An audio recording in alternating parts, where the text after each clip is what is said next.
Hello everyone. Welcome to my channel. तो friends, बात करते हैं ऑटिज़म एडीएचडी की। रिकवरी क्यों स्लो आ रही है? और बहुत सारे जो मेरे पेरेंट्स हैं उनको जैसे मैं बताती हूँ कि बच्चा एक्टिविटीज़ नहीं करता। बात करते हैं मॉडरेट केसेस या फिर सीवियर केसेस ऑफ ऑटिज़म और एडीएचडी की।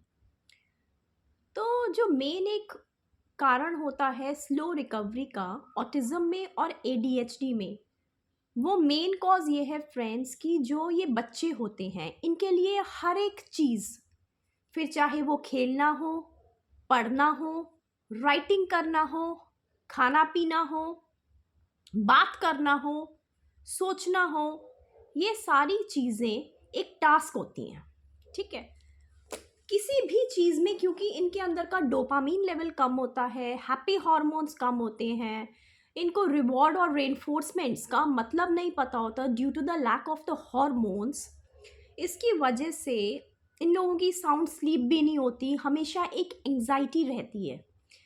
इसके कारण ये जो बच्चे होते हैं ये हर चीज़ को एक टास्क की तरह लेते हैं।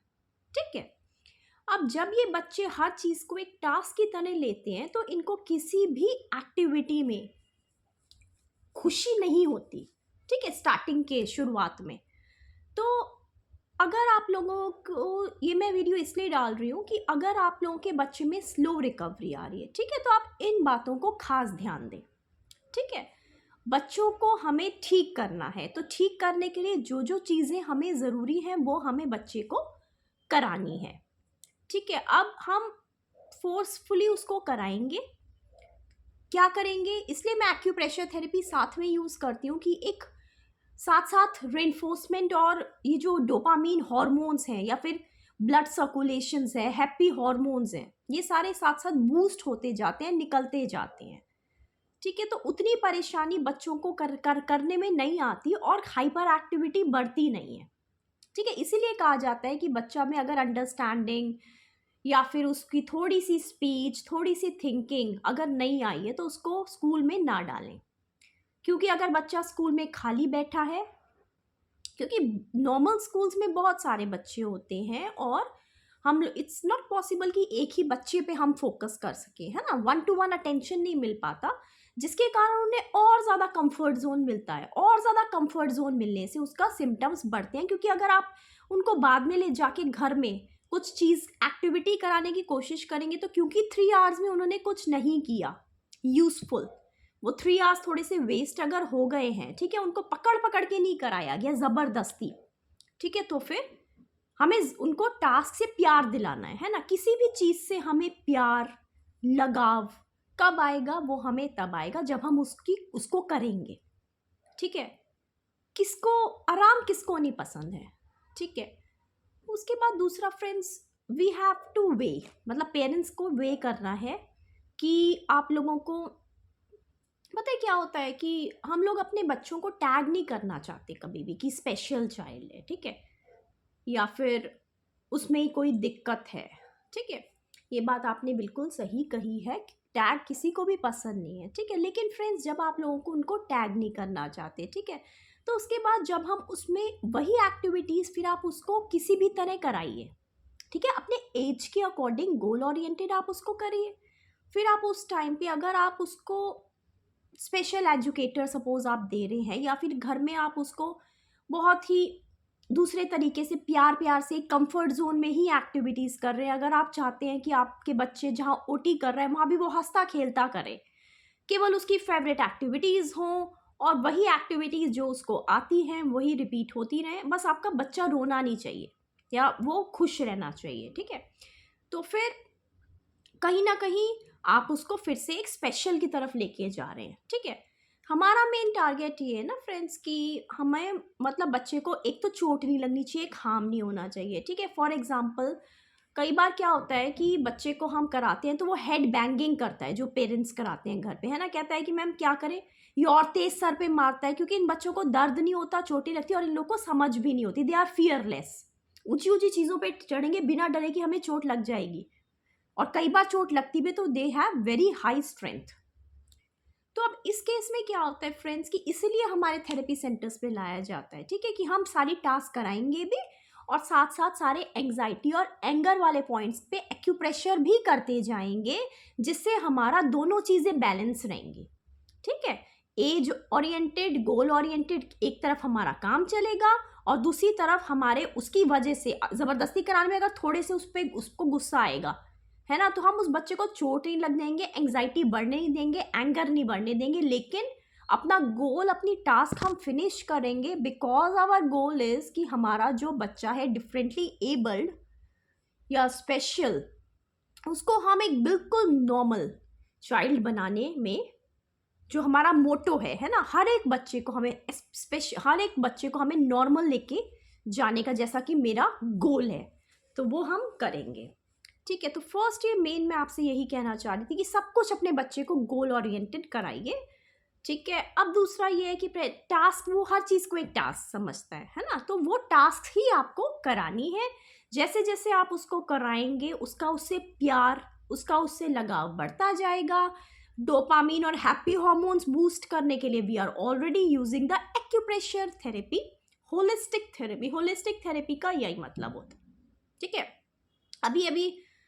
अभी एक पेरेंट्स लोग ही इतने सारे, मुझसे ज़्यादा एक्सपीरियंस आजकल पेरेंट्स को भी होता जा रहा है, और बहुत सारी ऐसी चीज़ें हैं जो पेरेंट्स मुझसे शेयर करते हैं कि मैम आपने ये किया था, हमने ये ऐड ऑन करके देखा और आपने ये चीज़ें बताई, तो इससे हमें इतना इमीडिएट इफेक्ट मिला। तो वही चीज़ें, इतने सारे जो बच्चे ठीक होते जा रहे हैं, उनके मैसेजेस, उनके फीडबैक्स सारे मैं आप सब लोगों तक पहुंचाना चाहती हूं, ताकि किसी घर में भी अगर कोई ऐसा बच्चा है जो अगर नहीं ठीक हो पा रहा, रिकवरी स्लो हो रही है, तो इन सब चीज़ों से आपको थोड़ी सी हेल्प मिल जाए, ठीक है। तो अगर बात करते हैं फॉर एग्जांपल राइटिंग की, आपका बच्चा राइटिंग नहीं करता है, मैंने कहा राइटिंग कराओ, आप कह रहे हो वो तो 1 सेकेंड बैठता भी नहीं है, राइटिंग कैसे कराएं? राइटिंग ऐसे कराएं कि फ्रेंड्स, सबसे पहले आप कांच की बोतल को, सब मैं बोलती हूँ हर वीडियो में, कांच की बोतल में पानी भर के आपको धूप लगानी है ना, ग्रीन बॉटल या blue bottle for the hyper activity colour therapy. You just take a blue bottle, fill the RO water, keep that water bottle in the sun for a period of 4 to 5 hours. उस bottle को you just take in, fill that water into a spray bottle, and during the task time, minimum 4 times a day, 1 hour, 1 hour, 1 hour, 1 hour, in case you are hoping to achieve recovery, full recovery अगर आप चाह रहे हैं, spray bottle में डालिए, morning में alarm लगाइए 8 to 9 का, या whatever time you are convenient, spray bottle में डालिए, बच्चे के फेस पे स्प्रे करिए, ब्लू बॉटल, थोड़ी देर के लिए नहीं, बहुत कामिंग इफेक्ट आएगा। उसके बाद उसको 15 मिनट्स फटाफट यूं पीछे से होल्ड करिए, पकड़िए उसको, कस के उसका हाथ पकड़िए, फिर नॉट होल्डिंग द पेंसिल, सामने अलार्म लगाइए, बच्चे को अगर नहीं पता है उसको इस तरह से कहिए, अभी वहाँ पे एक बीप बजेगी, है ना, हाई करके अलार्म लगाइए, फटाफट 15 मिनट्स में जितने पेजेस हो सकते हैं कस के हाथ पकड़ के उसको ए बनवाइए, अल्फ़ाबेट्स बनवाते रहिए, बीच में रुकना नहीं है। 15 मिनट्स में पकड़ ऐसी होनी चाहिए कि बच्चा आपका हिले नहीं। कामिंग इफेक्ट, एंग्जाइटी आपकी ब्लू बॉटल से कम होती रहेगी। अगर आप मेरे साथ कंसल्टेशंस आपकी चल रही हैं या मेरी आप वीडियोस देख रहे हैं, तो आपको पता होगा कौन कौन से हाइपर एक्टिविटी को कम करने वाले पॉइंट्स हैं, उन पर फटाफट से चना दाल लगा दीजिए। चना दाल बच्चा नहीं लगवाता, फटाफट से उन पॉइंट्स को प्रेस कर दीजिए और 15 मिनट्स के लिए आप राइटिंग करवा दीजिए। उसके बाद चलिए बच्चे को बोलिए चलिए एक राउंड काटा हो, कोई बात नहीं, फटाफट से अपना आलमंड ऑयल 50 ml, उसमें 8 ड्रॉप्स लिवेंडर ऑयल डाल के रख लीजिए। नेक्स्ट राउंड में बच्चा है, फटाफट से उसके पूरे हेड की मसाज कर दी, यहाँ पे 50 टाइम्स फटाफट से टैप कर दिया, यहाँ पे टॉप ऑफ द ईयर पे 50 टाइम्स आपने टैपिंग कर दी, फिर फटाफट से उसको यूं कस के पकड़ा, ठीक है। स्प्रे बॉटल भी आपके पास में है, उससे भी आप और करेंगे, कामिंग इफेक्ट आएगा। फटाफट से बच्चे को होल्ड करना है, जो आपका टारगेट है, ये आज मुझे बच्चे को एप्पल और मैंगो का आइडेंटिफिकेशन सिखाना है। अगेन 15 मिनट्स आप उसमें लग जाइए, this is Apple, this is mango, this is Apple. अब उसमें अगर बच्चा इरिटेट हो रहा है, थोड़ा सा उसको होने दीजिए, ठीक है। ऐसे करते करते with in a period of 1 month, 2 months और 3 months, your child will start sitting, your child will start holding a pencil. Pencil पकड़नी किसी भी सेंसरी एक्टिविटी, किसी भी स्ट्रेंथनिंग एक्टिविटी, किसी भी ग्रिप एक्टिविटी से नहीं आती, पेंसिल पकड़नी आती है पेंसिल को ही पकड़ने से। चॉक पकड़ने वाली राइटिंग से नहीं आएगी, स्केच पेन पकड़ने से नहीं आएगी, मार्कर पकड़ने से नहीं आएगी, पेंसिल पकड़ कर ही आएगी, पेन पकड़ने से नहीं आएगी। बहुत सारे ऐसे पेरेंट्स जो कहते हैं चौक से तो लिख लेता है ना, पेंसिल से नहीं लिखता। हमें भी अगर कहेंगे चौक से लिखना, इट्स इजी फॉर अस। ठीक है, so this example I have given कि how you have to do the work. क्योंकि बहुत सारे लोग आधे लोग जो समझ चुके हैं, है ना, उनको बहुत अच्छे से परफॉर्म कर रहे हैं अपने बच्चों पे और बहुत ही अच्छे रिजल्ट्स मिल रहे हैं। अभी मैं बहुत सारी वीडियोस आपके पास डालने वाली हूँ जो हमारे बच्चे ठीक होते चले गए। आई बी शेयरिंग सून। ठीक है, उसके बाद हमारे जो बाकी पेरेंट्स हैं वो इसलिए रुके हुए, यानी बच्चा बैठता ही नहीं, आप कह रहे हो ये कराओ, बच्चा तो बैठता ही नहीं।